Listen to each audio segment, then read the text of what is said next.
Welcome to Holly's Handstands. Today we're going to talk about the fear of falling out backwards, which is a very real fear for a lot of people. So if you're one of them, welcome to the club.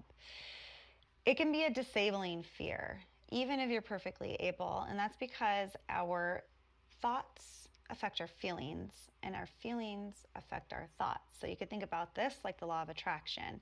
If you think about it, then you make it more likely. Visualization is very real, and I like to use the example of sometimes if I'm hiking with my kids and we're on a trail where there's a steep ravine off to one side, I tell them not to look down that ravine, look at each step that's right in front of them. If they look down to the ravine, they might attract that and they might start to feel that fear, and then it brings the fear into more of a reality. But if you're looking at each foot that you set right in front of you, the path that you actually want to stay on and go down, then that is what you're going to attract, and you're going to stay the course. And yes, we're talking about handstands, but this is yoga.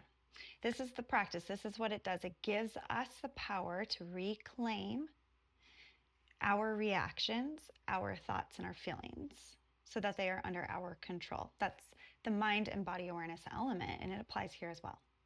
So to combat the fear, we have to remove it. If it's there, again, we're going to think about it and then we're going to attract it.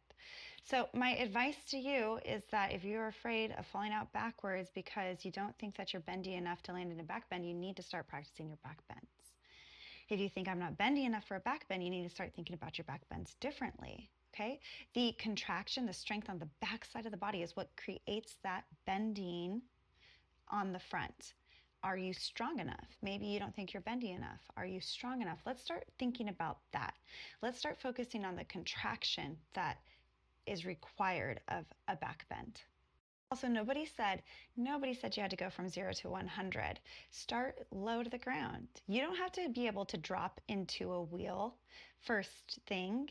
You don't need to be able to do a really perfectly pointed star cartwheel first thing. Start low to the ground. We build up baby steps. Once you complete one step, you realize, oh, it's not so bad. That level of fear has now been removed.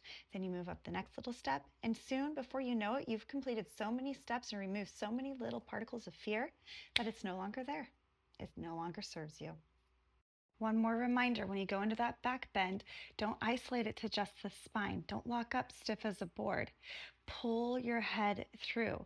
Use that broadening of the chest, the opening of the shoulders, lean into the armpits.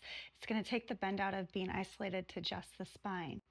So that is my lecture, that is my tutorial, that is my spiel for today. The next thing I'm going to show you is just really fast little clip-its, no talking, just action of how you could start from the ground up and build up a back bend and a cartwheel so that when you fall out, you're prepared and you're ready, because falling out is very much a part of handstanding. So we train for that as well.